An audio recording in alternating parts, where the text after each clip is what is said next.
Nosso convidado já está aqui conosco, o perito Amaury Salerno. E tenho certeza que essa live vai ser espetacular. Olá, doutora.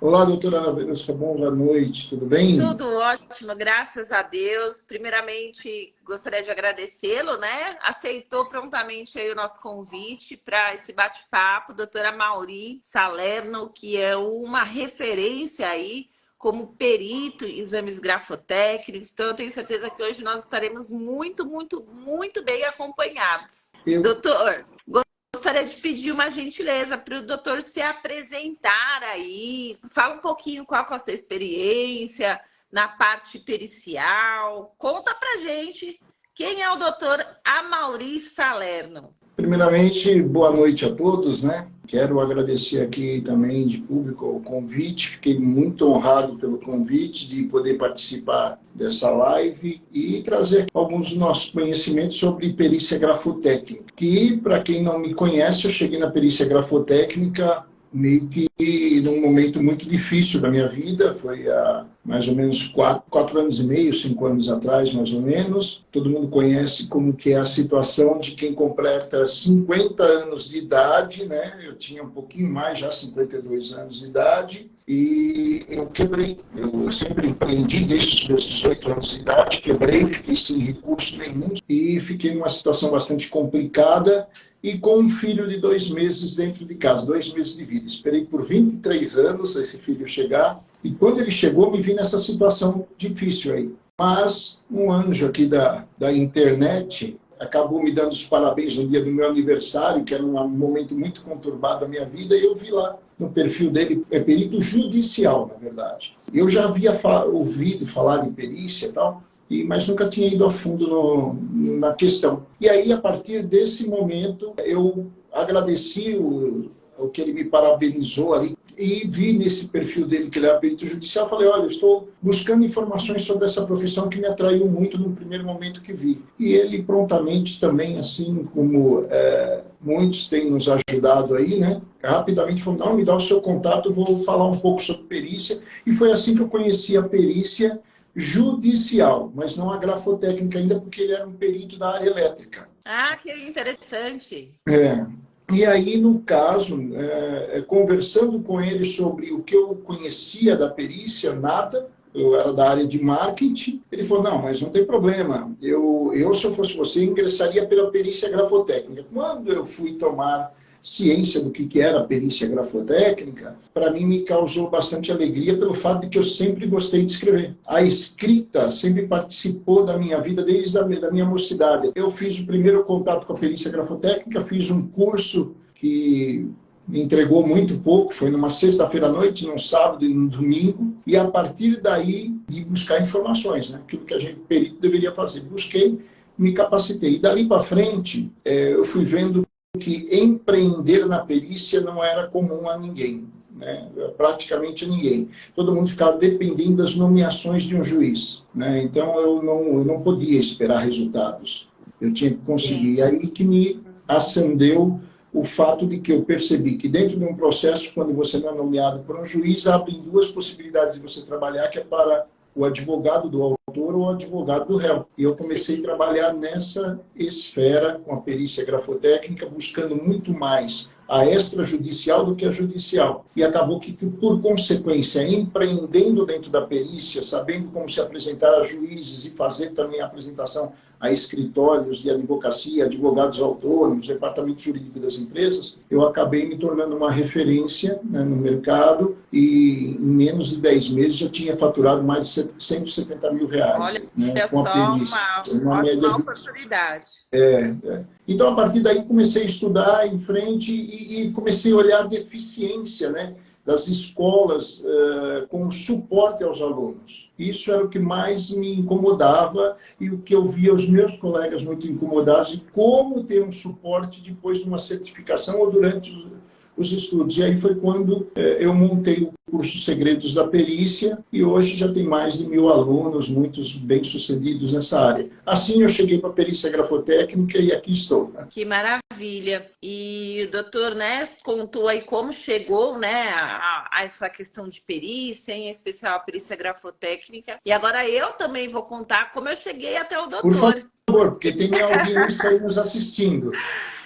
Porque eu tenho vários processos, né, em todo o Brasil, também, né, discutindo aí questões de empréstimo consignado. Hoje eu sou especialista em todo o Brasil, tenho demandas em todo o Brasil. E um processo aqui em São Paulo me chamou muita atenção, porque diariamente eu pego várias perícias de vários peritos distintos. Mas, assim, o detalhe, o trabalho de excelência que a doutora Mauri fez me despertou uma atenção tão grande. E eu chamei toda a minha equipe e falei, gente, olha isso, que laudo perfeito, olha só. Um laudo, assim, visualmente muito diferenciado. Eu gostei, sabe, marca ali todas as perninhas da letra. Nossa, eu fiquei encantada e aí eu falei, olha, eu vou ir atrás desse perito e eu vou chamá-lo para fazer uma live. Quem sabe aqui a gente consegue, né, estabelecer uma conexão, porque nós também, né, eu também tenho o curso para os advogados que atuam em empréstimo consignado e eu sei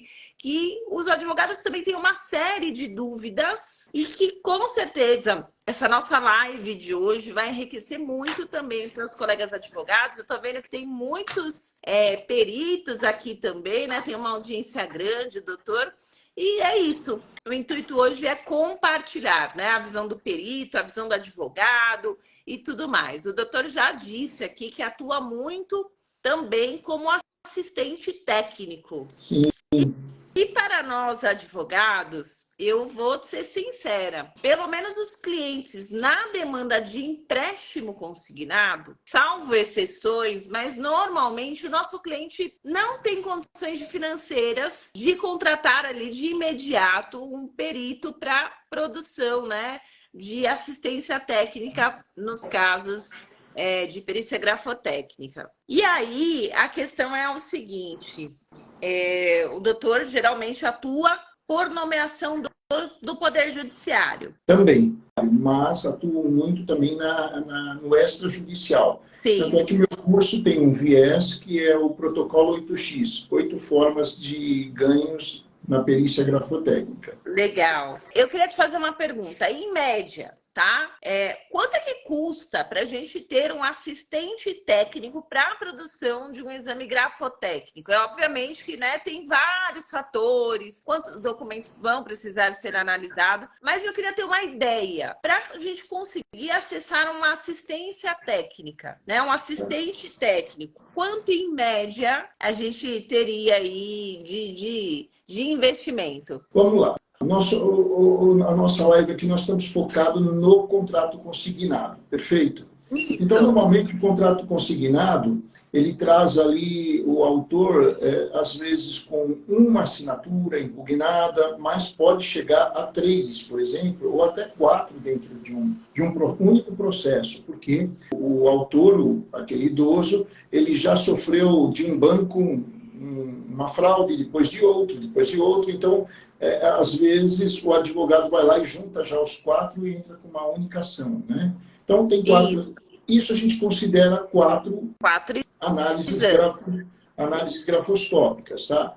Então, eu vou falar primeiro de uma. Se fosse, geralmente, o perito cobra em torno de R$60 a hora trabalhada. Certo. Ela, para fazer um laudo de uma assinatura, gira em torno, todo o trabalho do perito, em torno de 40 a 50 horas. Então, nós estamos falando aí que isso vai dar por volta de R$2.800 a R$3.000, tá? Uma assinatura. Agora, é claro que quando a gente olha para a assistência técnica e para dentro do contrato consignado, a gente vai encontrar todo um cenário que a doutora falou aqui, né?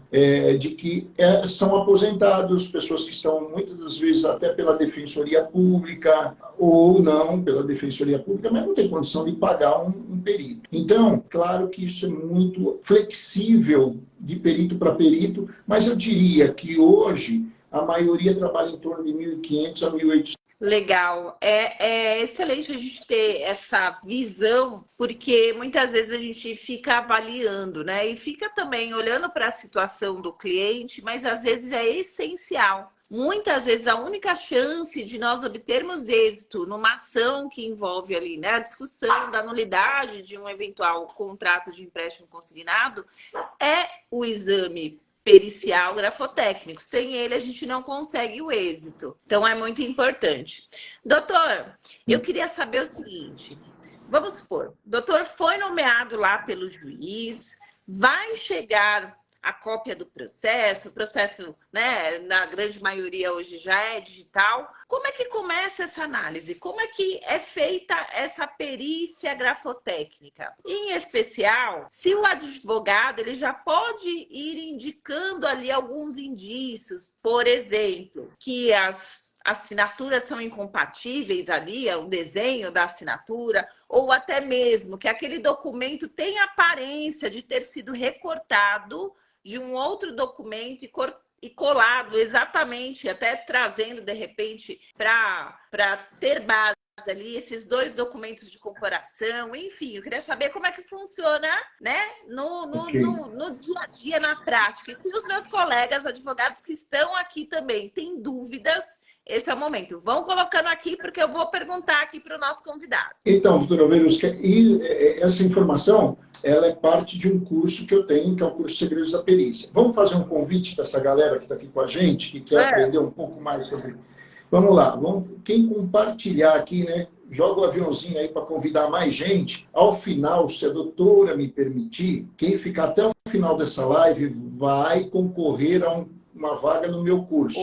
Inteiramente grátis. Então, mas vamos traçar, nós estamos com 39 pessoas aqui dentro da live. Vamos estabelecer uma meta, que a hora que bater um número de convidados aqui, de participantes dessa live, a gente já starta esse sorteio de uma vaga? Qual o número de participantes que a doutora acha que... Vamos colocar 50 pessoas? Pronto. E aí o pessoal que está aqui que lute, manda o aviãozinho aí para o colega, Isso. Porque vai adquirir conhecimento e ainda pode concorrer aí à bolsa do curso. 100%, A pessoa já está falando, ó, 100%. já estou querendo, oba, então vamos lá, gente. Ajuda, manda para os colegas aí que chegando a 50 a gente conversa aqui para sortear essa vaga do curso. Exatamente. Então vamos lá. E tem também um hackzinho aqui que é o quê? Como solucionar essa questão do advogado que trabalha com o pensionista, né, do INSS, e que não tem condição de, muitas das vezes, contratar um perito, falar sobre uma ferramenta que soluciona esse problema do advogado para ele ter um perito trabalhando para ele no processo. Já gostei. Tá bom? Então vamos segurar no final da live, tem tudo isso, mas é só para quem ficar até o final. Vamos lá, eu vou resumir na pergunta que a doutora me fez aqui, né? Como que começa uma análise grafoscópica para essa situação aí? O perito grafotécnico, né, dentro da perícia, ele precisa, sim, do auxílio do advogado do autor. Por quê? Se o advogado do autor não quer se envolver nisso, precisa ter um assistente técnico, que é o perito grafotécnico, que vai lhe ajudar nisso. Mas, vamos lá, se o advogado é uma pessoa interessada e fala, não, eu preciso enviar informações ao perito do juiz para que ele se debruce com mais atenção em alguns pontos que eu já olhei, que minha cliente ou meu cliente já falou para mim aqui. Ó, essa assinatura não é minha porque eu nem começo assim, nem termino assim, uma determinada letra. Eu nunca fiz isso aqui não está evidente que não é meu. Então, essas questões vão ajudar o perito do juiz a se debruçar com mais atenção para esse lado da análise grafoscópica. E levando sempre em consideração que o perito do juiz ele trabalha de forma imparcial, mas o assistente técnico que vem trabalhar ou para o autor ou para o réu, ele é parcial. Ele é contratado pelo advogado, contratado pelos advogados, patronos das partes, para fazer um laudo mostrando realmente o lado que lhe interessa, ou seja, para diminuir uma pena na sentença ou até para eximir a responsabilidade do seu cliente. né? Então, enquanto assistente técnico, o que a gente faz, né? Como perito, aliás, como perito do juiz, o que a gente faz? A gente vai sempre visualizar a peça questionada, tá certo? E vamos ali, a partir dali, fazer alguns exames que são exames da própria morfologia da escrita. Nós vamos fazer exames de inclinação axial, como que a pessoa tem o hábito de escrever, e isso é intransferível. É bom que se saiba que é DNA da nossa escrita. Então, não adianta a pessoa imaginar que está fazendo uma falsificação e não vai ser, em algum momento ali, o perito não vai pegar. Por quê? Porque são a base mais ou menos de 15 exames que são feitos. Então, inclinação axial, valores angulares e curvilíneos, comportamento de pauta, morfologia, hábitos de construção, método da escrita, evolução, pressão, dinamismo. Então, tudo isso são exames, né, que são feitos para você ir chegando a uma conclusão pericial sobre autenticidade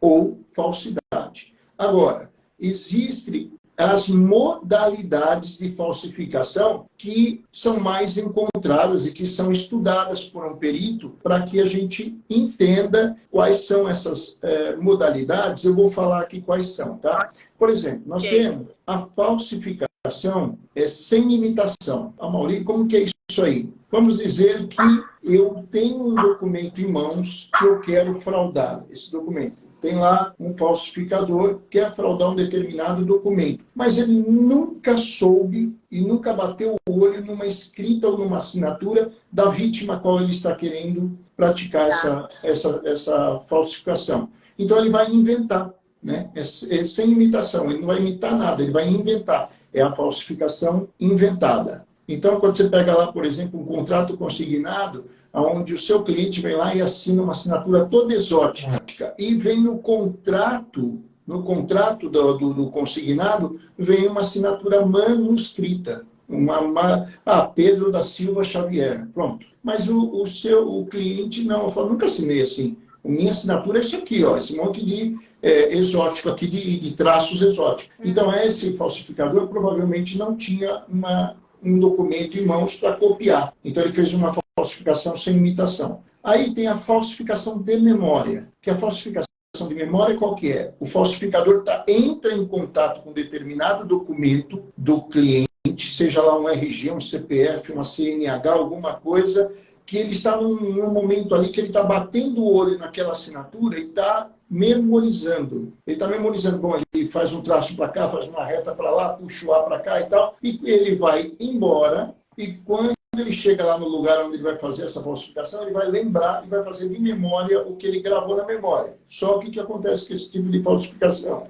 O que ele marcou na memória, que a memória dele foi capaz de gravar, ele vai reproduzir ali muito mal. E as demais situações que ele não lembrar, ele vai inventar. Então fica mista, né? Então aí tem uma assinatura mista. Aí depois tem o modelo à vista. E esse é um modelo mais encontrado de falsificações, principalmente em consignado, que é exatamente quando o falsificador pega um documento e fica copiando para poder transferir para o contrato onde ele está querendo fazer a falsificação. Legal. Então, ele vai se aproximar muito da morfologia, do que é a forma, mas vai ser uma assinatura falsificada que vai ter algumas características ali que já denunciam, que é o quê? Vai ser trêmula, vai ter hesitação, vai ter muito levantamento de caneta pelo fato de que ele precisa copiar. Então, ele está copiando, ele para e fala, bom, para onde eu vou agora aqui? Para onde eu vou? Essas paradas denunciam a falsificação e traz para a gente a modalidade depois de você fazer alguns exames. Tem o decalque, que a doutora meio que falou dele aí, né? Isso. O decalque qual que é? O decalque tem algumas situações. O decalque tem uma situação que o falsificador pega um determinado documento onde ele tem a assinatura já da vítima, coloca o documento que ele quer falsificar embaixo desse documento que ele tem a assinatura e com uma ponta seca, pode ser uma tampa de caneta, ele vai marcando a assinatura que existe ali, forçando o traçado daquela assinatura para que na folha de baixo forme o sulco. O sulco fique a ranhura de toda a evolução da assinatura, para que ele depois, com alguma luz, ajuda de alguma luz ali rasante ou indireta, ele possa sobrepor com a tinta de caneta aquelas marcas que ficaram na parte do documento que ele queria transferir a assinatura. Sim. E, ainda falando de decalque, tem a da luz indireta. A pessoa vai lá, coloca isso numa mesa de luz ou coloca numa janela o papel que ele quer, né, fazer. Na verdade, ele coloca a assinatura que ele tem, lá já da vítima dele, depois ele vem com o papel que ele quer fazer a falsificação, e com a luz indireta, ele vai pegando a sombra que fica e vai recobrindo. Também tem lentidão, tem levantamento de caneta, que não sabe para onde vai, às vezes ilumina mais de um lado. Então ele vai ficando trêmulo, não faz com tanta excelência, mas se aproxima muito da morfologia, das formas. E ainda tem outra modalidade, que é a modalidade exercitada, onde a pessoa fica treinando, aí afasta o modelo que estava à vista e vai na frente, por exemplo, num cartório. Eu vou preencher o cartão de conhecimento de assinatura na frente da pessoa que está ali no cartório para... me dá os cartões de assinatura. Então, ele treinou tanto que ele vai, faz de próprio punho, e aí depois ele abre a firma e reconhece a firma da vítima que ele gostaria de fraudar, né? E tem aí, por último, a autofalsificação, que é eu querendo falsificar minha própria assinatura. Então, eu vou modificar algumas coisas. E aí o perito consegue identificar, porque, como eu disse no início, tem o DNA nosso na assinatura. Aquilo que nós aprendemos desde a infância e que nós não conseguimos nos libertar até pelo automatismo, que é iniciar uma letra com um gancho ou com um arpão, ou com um repouso da caneta muito forte que deixa uma esquírula, um pingo ali, e depois vai, ou de uma forma evanescente, que é muito rápido, deixando só aquele rastro, e você vai. Isso são características nossas, que o nosso cérebro manda para os nervos e para os músculos, com a nossa intensidade, e que isso é intransferível. Então, o perito consegue, na comparação, que é o método grafocinético, encontrar essas características personalíssimas que vai denunciar. Tá? Essas são as modalidades de falsificação. E isso está dentro da grafotécnica. Aí você pega um pouquinho de documentoscopia, tem aquela que é mais escancarada, que a doutora acho que se referiu a essa, que é assim, eu tenho um documento do passado do cliente, está lá, o documento realmente ele assinou um contrato de aluguel ou alguma coisa desse tipo, eu tenho acesso a ele como falsificador, eu falo, bom, vou recortar isso aqui, recorto mesmo a assinatura, levo para o documento que eu quero falsificar, vou lá, faço alguns escaneamentos e foto, tal, colorido, até chegar no documento que eu quero e deixando ali a assinatura realmente plantada naquele documento. Então, muitos peritos não atentos a isso acabam caindo na cilada de dizer que essa assinatura é autêntica. A assinatura realmente ela é autêntica, mas o documento tem uma fraude, né? Então, exatamente. Perfeito. Bacana, e que bom que a gente consegue comprovar tudo isso, porque, como eu disse no início da live, né, às vezes não, na maioria das vezes é exatamente esse detalhe que vai ali salvar o teu cliente de um contrato de empréstimo consignado que pode perdurar por anos.